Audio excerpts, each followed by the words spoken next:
Excited to be here and to talk about Oxfam's work and design for change. It's a funny night because it's kind of a wake really for this program.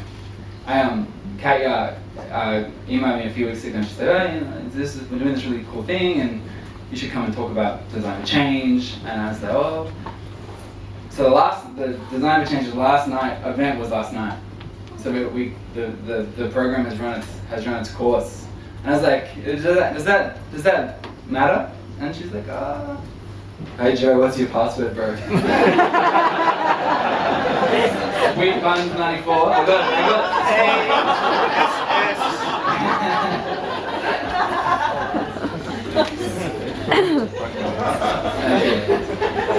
I remember one time in my undergraduate. I don't know why I'm telling this story. I'm nervous. The computer logged out, and then the lecturer thought she was typing in her name, but she typed in her password. It was funny at the time. Anyway, yeah, it's like a wake, really. It's like this is like the event after, which is for me always worse than the funeral themselves, because at a funeral you know how you're meant to act. But then the wake, it's like that awkward moment where you're eating like a warm chicken salad off a paper plate on your lap, and you're not sure what you're meant to be doing. Like people are trying to talk to you, and like all the old people are crying, and it's just weird. It's a weird moment. So this is kind of the same experience I'm having now, except for the warm chicken salad and all that. Because this is it. We finished last night. Was anyone at the event last night? No? Oh, someone at the back. Yeah, cool. Oh, was it good? Yeah, cool. I know. But maybe this is a good thing for you, because often when I come to things like this, there's like an assumed copyright symbol over everything that's being said. Like someone's already doing this and that's their program, and like maybe. Or at the very least it's like competition, like this person they've already decided to give this guy or woman 15 minutes of everyone's time, so obviously they're already ahead of you, and like I'll come up with a different idea. But like tonight everything's up for grabs.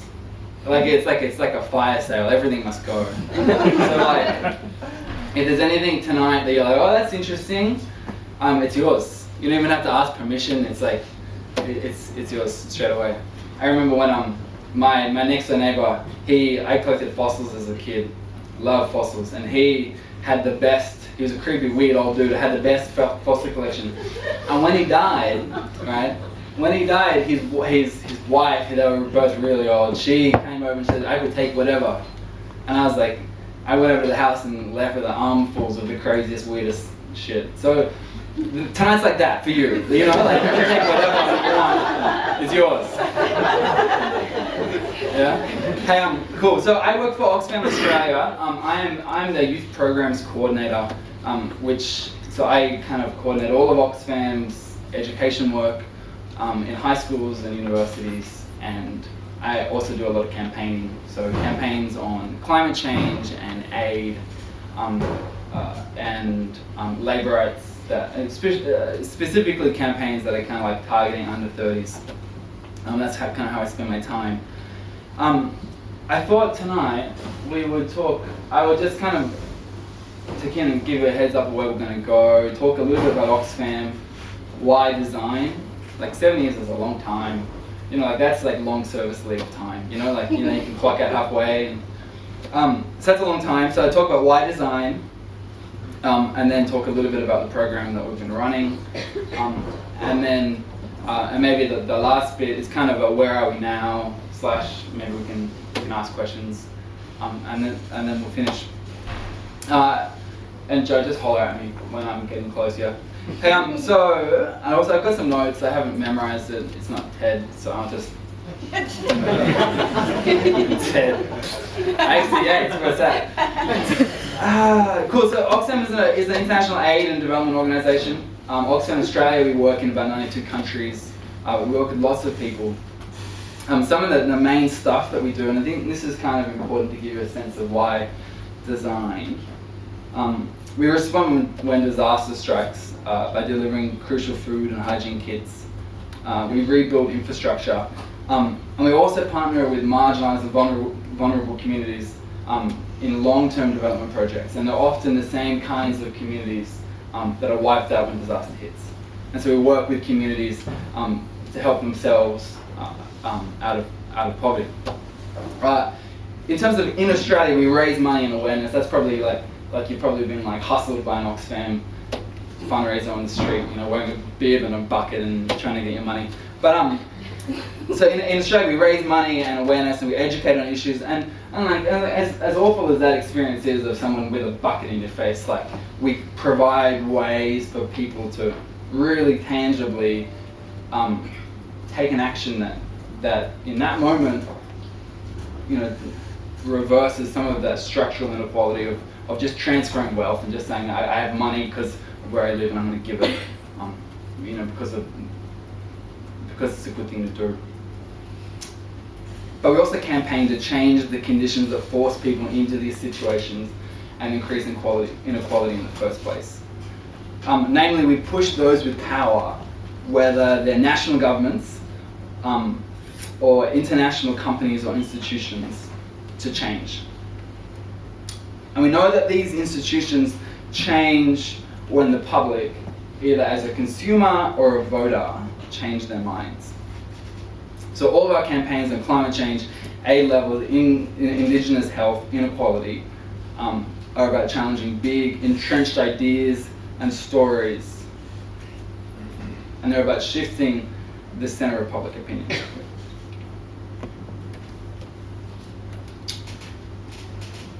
Like Joe said, it was John Lennon in this funny, I thought it was Montreal, maybe it was Toronto, they're close. Montreal and Amsterdam, I checked. Montreal and Amsterdam, right, cool. But he said this, it was, and I remember watching this a few years ago, just as I kind of took a hold of this program, and it was, he's obviously talking about the Vietnam War, and one of the reporters asked him, like, you know, like John, Guru, how do we solve war?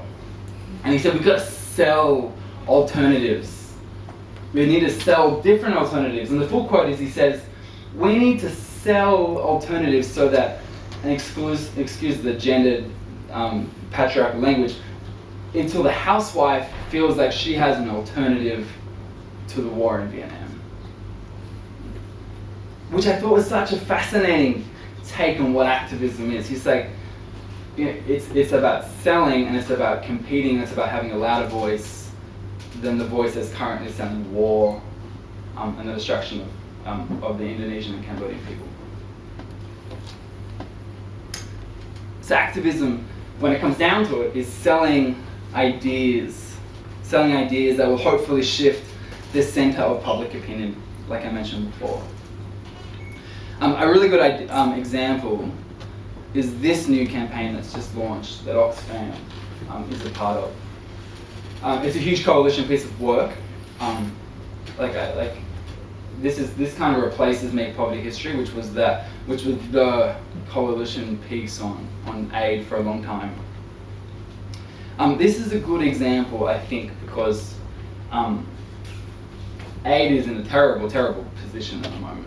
You know, we've been telling stories or campaigning on aid for a long time, but it hasn't been working. $11 billion is how much they cut, has been cut out of the aid budget. And right now the level of aid that Australia has committed is the lowest it's ever been since 1953 when we started giving aid, in terms of you know, percentage in GDP. But at the same time, so public support for aid is also the lowest that it's been in living memory, or for, you know, since the 90s, which is living memory, right? You know, like 64% of Australians supported the current government's decision to freeze aid on that story of the budget crisis, yeah? 64%. And this is how bad it is. 51% of Greens voters supported the freezing aid. How many? 51%. So, like, you know, majority of Green voters. And, you know, this is a good thing. So the need to tell different stories about aid is incredibly important. So Neil Lawrence, who recently passed away, he was a thought leader and a brilliant, provocateur of Australian advertising. Was really involved at that kind of pinnacle, that starting moment of this campaign, thinking about how do we change the story about what we do with aid. And so Neil hired a Sydney-based group called Agency, and they launched this campaign, which is an incredibly sophisticated piece of communication that wouldn't feel out of place in that middle ad break watching a Sydney Weekender, all right? It's like mainstream middle Australia wanting to rethink about selling ideas and selling aid, like down the middle.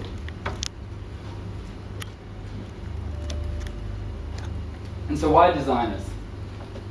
So that's Oxfam's work, and that's a way of thinking about it. We've spent 7 years thinking and working with designers because designers are really good at selling stuff. To be frank, selling stuff is probably 95% of the available work if you're a creative and you want to make money off it, yeah? Like you got to sell shit. You could be an artist as well and be on Centrelink. I'm joking. No lols there.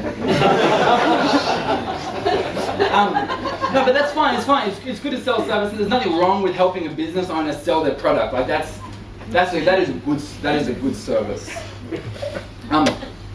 But we know that designers, and we've worked largely with visual design and marketing students. They're the kind of students we work with, about 5,000 a year. But we know that these are the skills that are really, really good at selling stuff.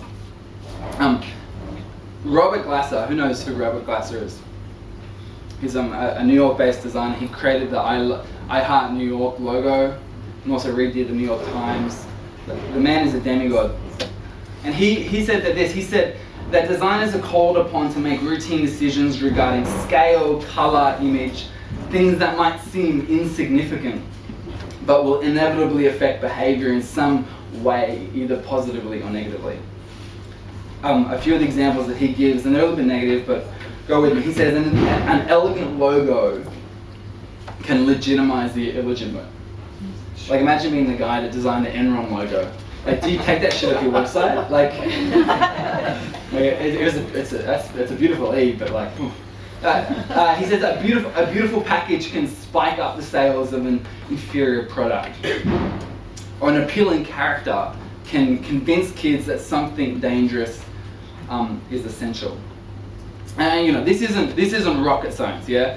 Obviously, people respond better to some colors. This is like 101 advertising, market psychology. That strong design will move people. That's why if you're a designer, that's why people pay you money. That's just you're good at that.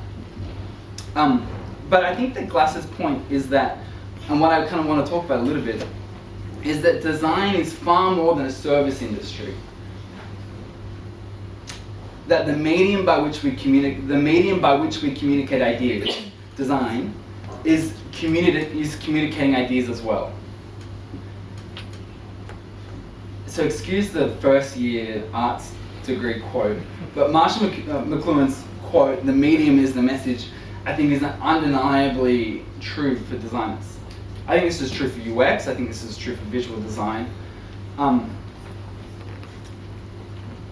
That it's not purely a service that is devoid of of meaning and adding something to the conversation. This is specifically of interest to Oxfam, at least to me, because actually that was a really good point. If you want to tweet at Oxfam that I'm here tonight, genius. Tell my boss that I'm like working overtime. They don't pay me overtime, but just tell them I'm here. That's awesome. Hey, this is really of interest to me and at Oxfam because the industry and the issues that we work on have always been communicated by both what is said and what is seen. Are people following me? Yeah. Sorry, this is my last chance to kind of talk about Doesn't Have a Change. I'm going to throw in all the things I wish I'd spoken about. It's just, I don't know, it could be shit. You're right, it ain't TED, hey? It's not TED. What I want. Hey, Anyway, so it's of interest because the issues that we care about, we work on, have always been communicated by what is seen and what is said. Two examples to illustrate this. The first one is the Biafran famine in 1969. This was incredibly important. This moment was incredibly important for modern narratives of poverty, development, and the idea of Africa. You see, what was fascinating about this moment in the late 60s was that it was what was seen that carried the power of the story. Because in the end, the facts of the Biafran famine and the Nigerian Civil War, were cloudy at best. Like it ended as a bit of an embarrassment for everyone involved. But what was seen carried the story so much further than the facts could have. So obviously this isn't strict design, but it's emblematic of the full frontal assault on the senses that is public narratives on poverty and development. To think about hunger, and this was in New York City, but to think about hunger in Africa now is to think about shapes and colour as much as it is to think about knowledge about countries and facts, which I think is an incredible thing. And speaking of colour, it got me really interested in particular colour choice and design and the role that has in shaping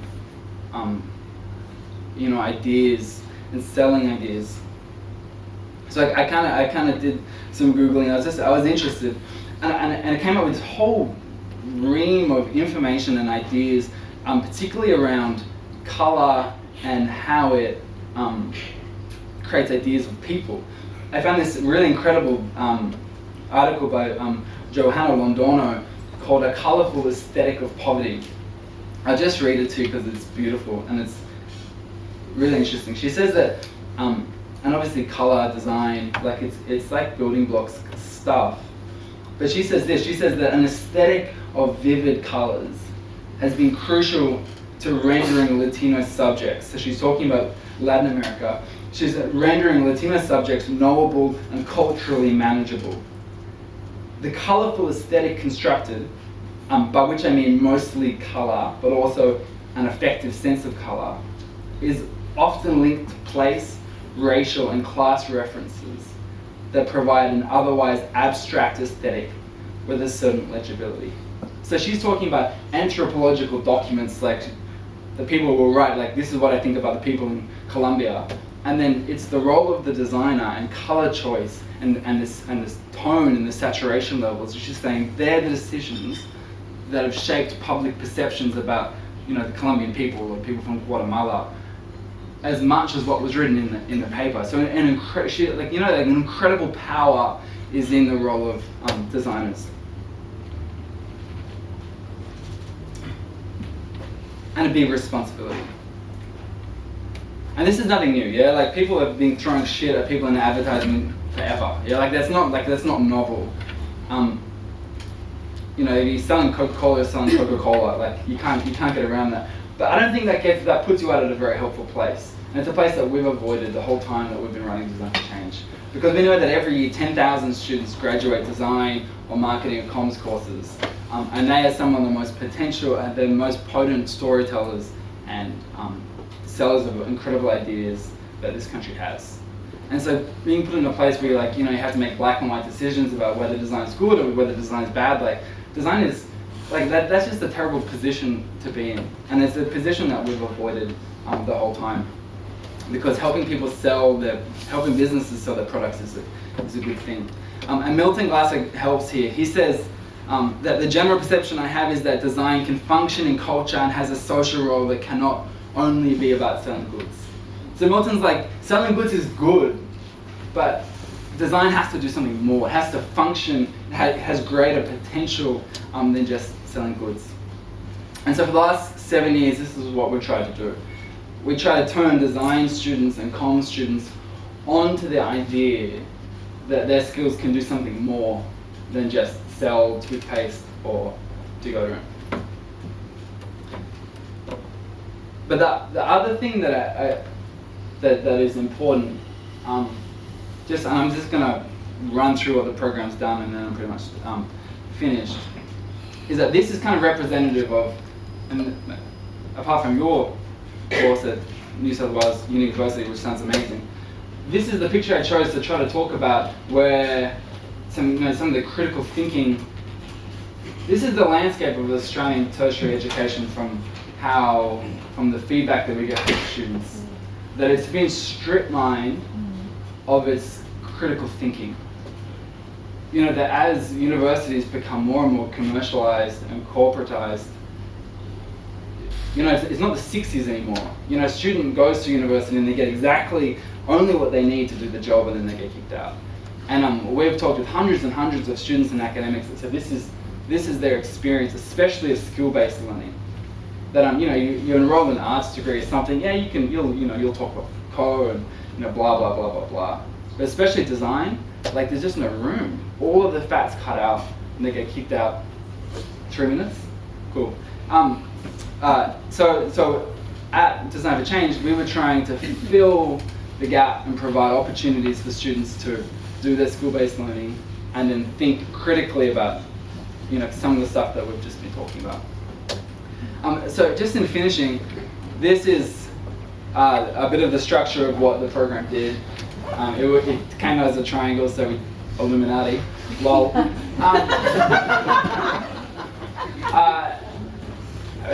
Yeah, we're nearly done.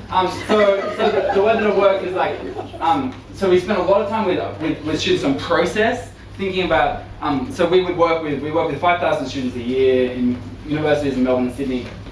And then we would like pitch them problems, campaign pieces that we were working on, Indigenous rights, climate change, and then they would work on solving that problem for us. And so that would help us on process. They would think really deeply and critically about how do you engage Australians on climate change. And this has been incredibly helpful for us. And has been used by lots of our staff in terms of thinking about how to design campaigns. Secondly, assets. Over the last 7 years, students have come up and produced huge amounts of really incredible work, some of it that we've been able to use, working really closely with them around our campaigning. So campaigning on labour rights, just genes, incredible work around Christmas campaigns they helped us on. This was a video that a student produced that was watched like 200,000 times in Brazil about sugar. More campaigning around big chocolate brands. So I'm running out of time. And the last one, if we go over, you saw it, activists. And this is what kind of was the most exciting about the whole program, is the idea that students would finish their work with us and feel empowered as activists, regardless of whether they're going to go and spend the next 5 years with Ogilvy or they're going to go and work freelance or whatever it is, that their vision and their horizon is wider. And our mandate widened as well. And so we ran a whole bunch of public events with a wider industry. That's Vince Frost on the right in the balaclava. And Kelsey Swank and Tim Burzig and Murray Bunton, lots of really incredible design leaders. Running out of time. I think we're done. That was the best exit I've ever heard. I'm just looking at it, I was like, well, no, I think we've spoken about everything that's important. Like, we're finishing, it doesn't really matter. Like, that's the presentation I wanted to give. We have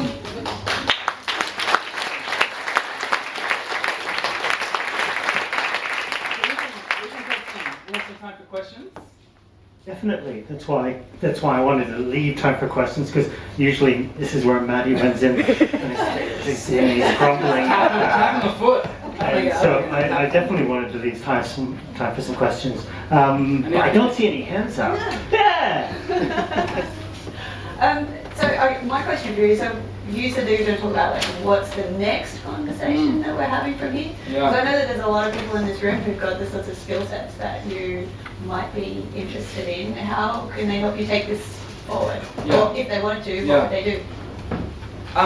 So it's definitely run its course at Oxfam, largely because that story around Australian aid, that we didn't tell that story well enough. So they cut all our budgets, and so I lost the program. So that's good. Yeah. So I guess tonight my challenge was kind of like this the not-for-profit sector has kind of footed the bill for this for a while.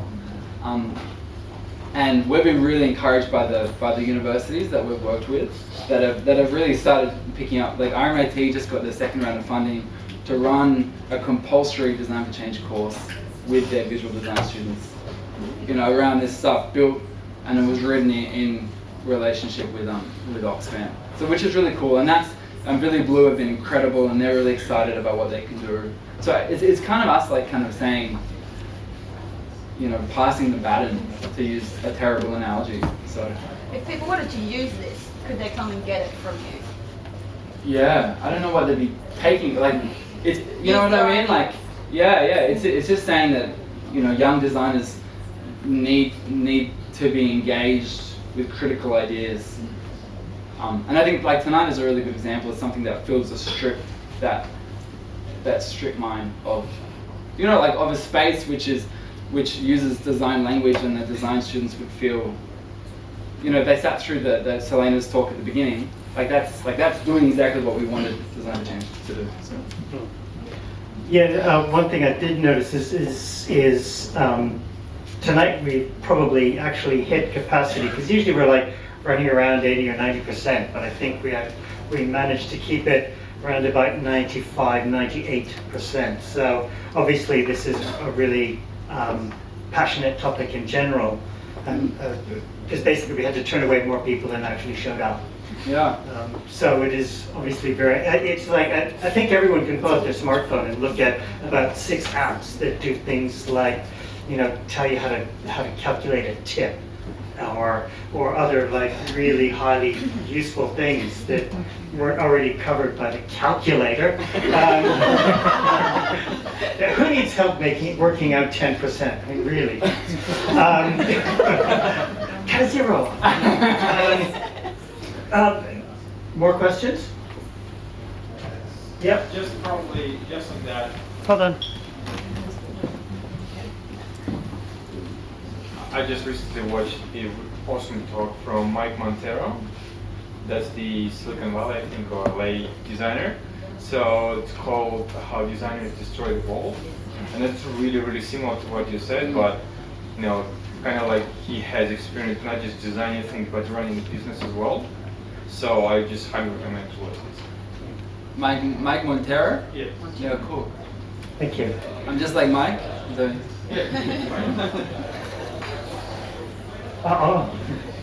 One more question? Yeah, thank you. So there was a protest last year which was anti-Abbott, and it was really popular. Loads of people were there, but everyone was angry about different stuff. There was no consensus, and there's people holding signs saying, pretty much, I'm angry. Like, how do you deal with students? I mean, like, harnessing that kind of anger by making, like, positive change, rather than just kind of, and focusing it, rather than, and designing for change, rather than just designing for hotheads and going nowhere. Yeah, totally. How do we focus the anger without it being negative?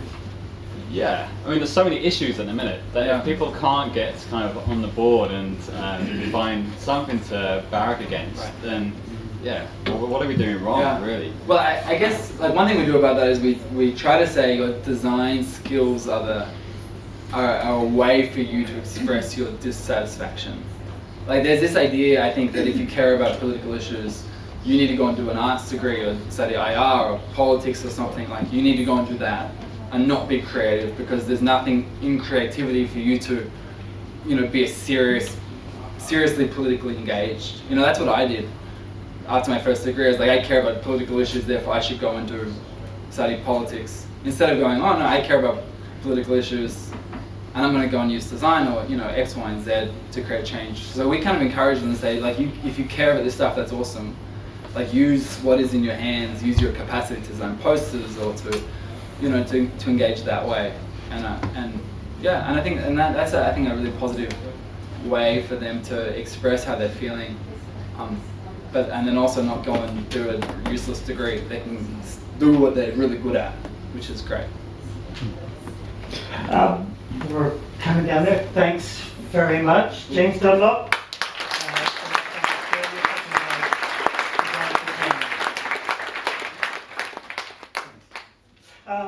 Just a tiny bit of housekeeping. I was just thinking about